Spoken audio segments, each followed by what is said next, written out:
काय झालं? कंटाळलास?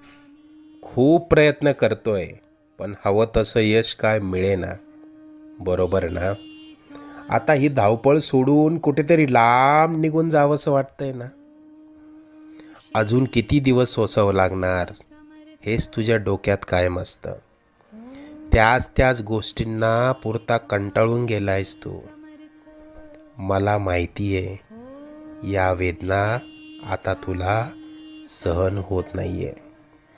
यापुढे अशी समस्या तुला सतावणार नाही. तू आजपर्यंत भरपूर दुःख सहन केलंस. तुझी वाईट वेळ संपून जाईल. त्यानंतर येतील सुखाचे सोन्यासारखे दिवस.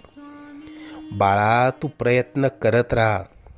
जिथे तू थांबशील तिथून पुढे तू हाती घेतलेले कार्य आम्ही पूर्णत्वास